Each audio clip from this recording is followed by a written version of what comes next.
Welcome to Influential Entrepreneurs, bringing you interviews with elite business leaders and experts, sharing tips and strategies for elevating your business to the next level. Here's your host, Mike Saunders. Hello and welcome to this episode of Influential Entrepreneurs. This is Mike Saunders, the Authority Positioning Coach. Today we have with us Troy Thompson, who's owner and founder of Angel of Freedom Financial. Troy, welcome to the program. Thanks, Mike. It's great to be here. Hey, so I want to learn how you serve your clients and dive into all of the things that you do that way, but give us a little bit of your background and your story and how you got into financial services. And part of that story, I want to hear what is the story behind the name Angel of Freedom. So that sounds like a really great name. Okay. Yeah. Well, my first career was in the medical world. I was an active duty registered nurse for 23 years. And so on the surface, people may see that or hear that and think, what's the connection between finance and medical? But I think there's a lot of connection. And here's a quick example. In the medical world, there's a process, plan, implement, evaluate. So the patient comes in, I assess them, develop a plan, implement the plan, evaluate the results, wash and repeat. And so the same thing happens in the financial world is getting a snapshot of the current situation, develop a plan, implement and evaluate. And so my first mentor encouraged me to go to this financial planning seminar that was the target audience was active duty military. And so I had just graduated from college. I'm 22 years old, went to that seminar, met with one of their financial planners and started a plan for myself, including getting a life insurance policy, even though I had no debt because the Army paid for my school. I was renting, I was single, had no children, so I had no need for a life insurance policy, but it made sense to me. And so that started my interest in insurance and investments. And then just over the course of the years, I took a stock market investment course, a real estate investment course. And so I was doing these things, one part with a financial advisor, one part on my own. And then when it came time to retire from active duty, that seemed like a natural transition into the financial services. Yeah, neat. What about the name Angel of Freedom? Where did that come from? Yeah, well, as someone who was in the military, then there's a strong desire of freedom within me, and any entrepreneur, I think there's a strong desire within them that be able to create my own company, offer work who I want to work with, offer what I want to offer. Have the schedule that I desire. Of course, it's, there's still parameters within that. But I think within the typical entrepreneur, there's this strong feeling of freedom that's within them that they're expressing in some form or another. And so I happened to be on this a video networking event, and there was a man on there, Nigel Henry is his name. I'll give him credit. And so I was sharing my story, and he looks at me and he says, "You're the Angel of Freedom." And I thought, well, that really does nail down who I am at my core. And so I used that. And there kind of is a angel kind of a connotation with your nursing medical background too. Wouldn't there be a kind of like a tip of the hat that way? Yeah, I hadn't even thought of it like that, but that's a very good point. And in the financial world now, so some people can hear that name and think, well, that's a little different, maybe. But in the financial world, the angel is not an uncommon term, such as angel investor. Yeah. And so I think I share that I'm a messenger. And so I'm delivering information, helping people for them to experience their greatest level of freedom in their health, their wealth, and their relationships. And being that messenger, that means you're not a hardcore salesperson. Buy now, sign your name on the line. You're an educator. You teach, you guide, and there's a lot of things in the financial services world that need a explanation or a for. It's not like check here and here's your order. So like when you mentioned you got life insurance back in the day before you even needed it, I would suspect that it just felt right because it's like, I know I'm taking care of my family and it gives me peace of mind. And now probably when you're in the financial services world, even deeper like you are, now you're realizing all the power that kind of thing brings. But I think that's a really neat aspect is that teaching approach that I'm sure that you take. Yes, I totally agree. Something that I am discovering and that has really come to forefront the last few years is that is enjoyable to me. When I say that, I mean teaching and Yeah. educating people. Um, it's so easy today to just go on the internet and get information, and that's fantastic. The problem is, the algorithm is going to point me in a certain direction. And so it may not give me the full story. There might be other things that are totally legitimate that, the algorithm is not going to offer to me. So that's the Mm. value of an expert, as I, along with a team of experts who I work with, are able to educate about other options that might be able to enhance, multiply, accelerate what a person is already doing. I think that resonates really well with a lot of people. But I think that sometimes people go, "Oh yeah, I've got 30 years of experience." Well, in reality, I've heard this years ago. So tell me how this resonates with you. Do you have 30 years of experience, like 1 year of experience 30 times over, or is it 30 years of experience? And the difference is, obviously, every year I'm getting better. I'm learning, I'm improving, I am learning this new thing, I'm applying this, I'm listening to what my clients need. But you know as well as I do that in every single industry, there are people that just have the 30 years of experience, which is just surface level 1 year of experience. But when you can say what you just said is like, I've got an expertise and I surround myself with other experts to bring that holistic approach to clients, that's a pretty powerful position to come from. Yeah, and I appreciate that distinction. That's an excellent way of describing things. And this goes back to my medical analogy. Is in the medical world, the standard practice is a collaborative network, a collaborative practice.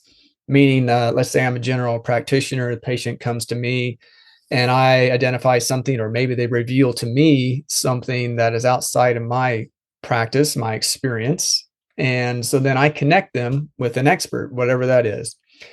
And maybe I make a phone call to that provider and have a one-to-one conversation, or maybe it's done, through the notes. But the point is, I recognize, okay, an expert can help with this. The financial world historically has operated more in the silo approach, where I go to my CPA and they do the taxes, and I go to my insurance agent, they do the insurance, et cetera, and so forth. And there's very little collaboration amongst those people. And so I am taking kind of that medical model, operating as the primary care manager, if you will, and then bringing in the experts to help optimize the scenario. Because just like you shared, let's use the CPA as an example. They might have 30 years of experience, but they have 30 years of experience doing these same 5 tax strategies, let's say. Mhm. And there could be other things that could help their client that they just don't have the time to implement, or maybe aren't even aware of. You brought up CPA, so I want to bring up where my mind goes. Like you said, the CPA only does taxes. Well, it's almost like being an order taker. Like, I'll take a burger and fries. Here you go. Well, if a CPA only does, quote unquote, air quotes, the taxes, but you're not looking consultatively, going, "Hey, Mr. Miss Client, I was noticing when I'm going through your records here, you've got, and what if we could do, and let's go ahead and so I think that that's a huge opportunity that in the industry, like yourself with CPAs, but that brings up opportunities to be, kind of doing the what's expected, but then how can we really bring extra value? And sometimes it would benefit the CPA, sometimes it wouldn't. Sometimes it would benefit you, sometimes it won't. But it's great advice, and the client then feels like, wow, that's way more than what I was expecting to get. Yes, absolutely. And I would say it always benefits the CPA and me when more value is being given to the client, Yeah. because then they are going to see, that um, you know, my CPA is different than the rest, where they plan ahead, right? They're doing this proactive planning, holistic planning.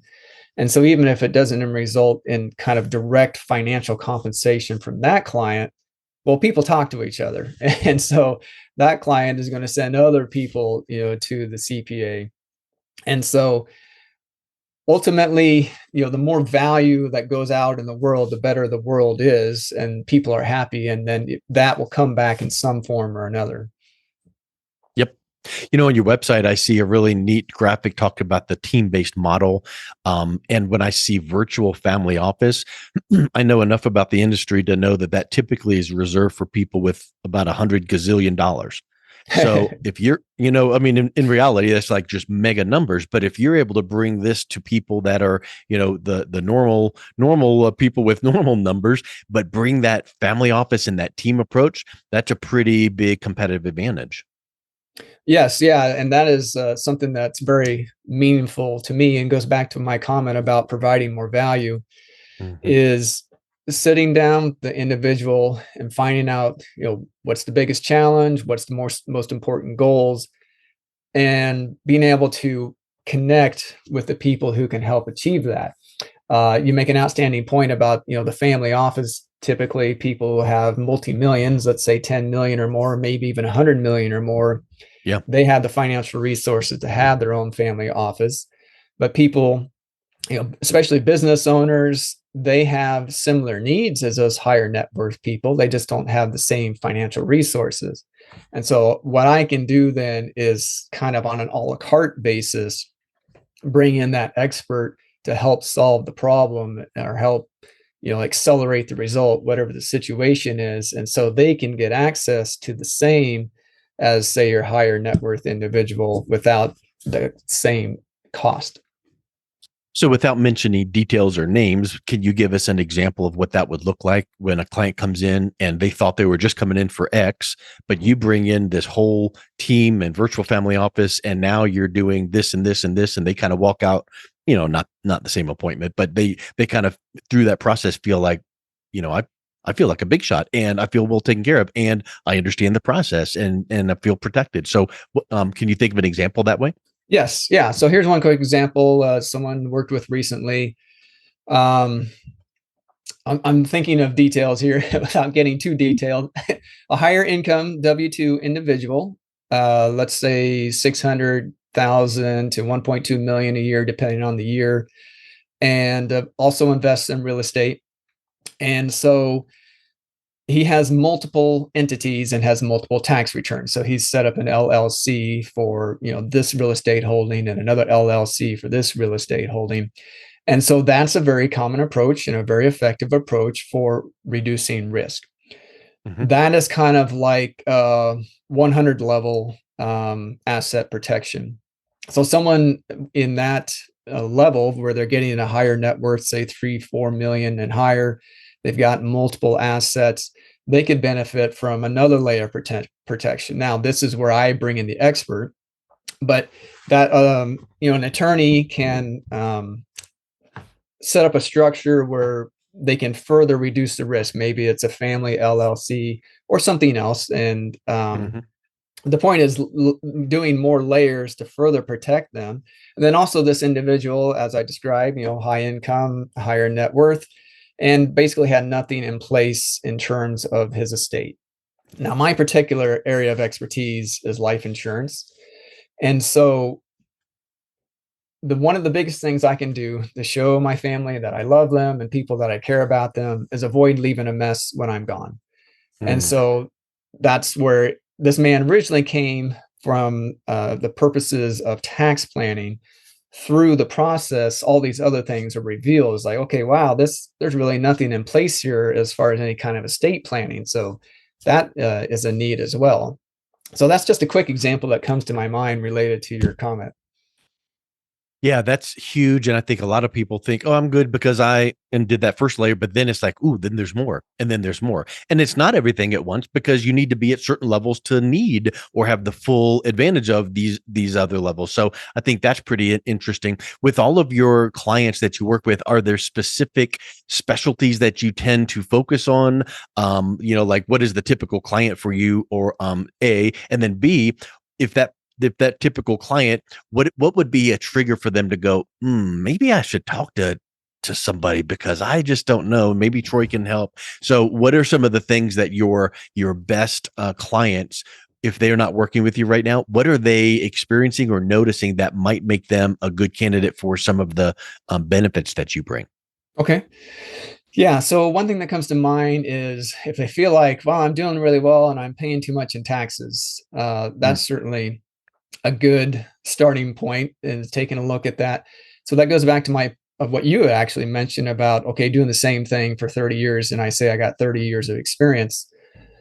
Uh, Most tax professionals, they are working so much that there's not enough time for them to kind of do the deeper dive with their clients. And that's where I can come in and help. And so Mm, many times there are things that can be done to help defer, reduce, eliminate income tax, capital gains tax, even estate tax if they have enough wealth to be in that situation. So that's one thing that comes to mind. Ask me the question again here. Get me on the right track. What's yeah. So high if volume things, somebody is, right? yeah, if one of your perfect target audience clients is sitting there, they're not your client right now, what would be happening in their personal or professional life to make them go, ooh, that's kind of like a trigger that maybe I could be doing more, doing better? And you answered it with, if you feel like you should be paying less in taxes. I mean, everybody does, but maybe someone that has, sufficient real estate holdings, or someone that is only dumping a lot of money into their, qualified plans or 401k. Because at some point, and I'm not the expert, you are, but when you make the kind of money that you were mentioning with that W-2 example, you can only contribute certain amounts to certain accounts. And then at that point, well, then what? Yep. Yeah. So as you were speaking there, remind me of another example would be real estate investors. Mm, And so this goes back to, what the typical tax professional knows. There are other ways to decrease the tax impact with real estate. So that would be a great person that would be a benefit and be a fit for me. And the other thing I was thinking of is business owners. And so business owners who are looking to grow their business, and that can be growing it in terms of revenue, right? Kind of the strategic planning of, okay, at this point, buy another truck. At this point, get another employee. yep. And or that can be growing their business from improving the leadership in their business, improving the culture in their business. And then on the other end is people who are ready to sell. Oh, So yeah. two things about that, kind of like the analogy of the tree. Well, when's the best time to plant a tree? 20 years ago. Second best time is today. Yep. Best time Mhm. to plan for selling a business is when it gets started, and the second best time is today. But especially if a person is, 3, 4 years or less out from when they think they might want to sell, now is the time to start planning that succession plan or selling, because there's a huge impact in the long-term result with some great planning ahead of time. And that can be both making sure that family and children and all of them are happy with what happened, as well as tax implications that go into it. Mm, yeah, that's huge. And I think that's a big piece that we'll probably end with right here. But I wanted to just mention that when you mentioned, a business owner and selling and exit planning and all that, that's a 2-day seminar right there. As you know, right? I mean, Yeah. you can't, you don't just wake up one day and go, I'm going to sell and give me this much money, because there is so much that goes into it. How do you make the business look good enough to get the highest dollar? How do you sell? Do you sell it out? All of those things. So I think that that answered my question exactly right. You've got people sitting there going, ooh, well, I've got a lot of real estate holdings. Maybe I'm paying too much in taxes. Maybe I need to have some corporation layers all done in the right way, legally, and nothing strange. And then also, I'm a business owner. Maybe I could be getting more business development, or at the end, maybe I should be planning better for an exit the right way. All focused on building and preserving legacy and retirement and wealth and all of that. So I just really like that approach that you take, Troy. It's really just refreshing to hear your teaching, educational attitude toward this. Not let me just sell people and make a bunch of money. Let's just make sure we develop long-term relationships. So thank you so much for coming on. If someone is interested in learning more and reaching out and connecting with you, what's the best way they can do that? Yes, the best way would be to go to aoffinancial.com, and that's F as in freedom, aoffinancial.com. And then all the other ways to get a hold of me will be there.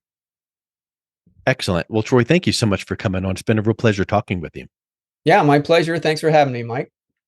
You've been listening to Influential Entrepreneurs with Mike Saunders. To learn more about the resources mentioned on today's show or listen to past episodes, visit www.influentialentrepreneursradio.com.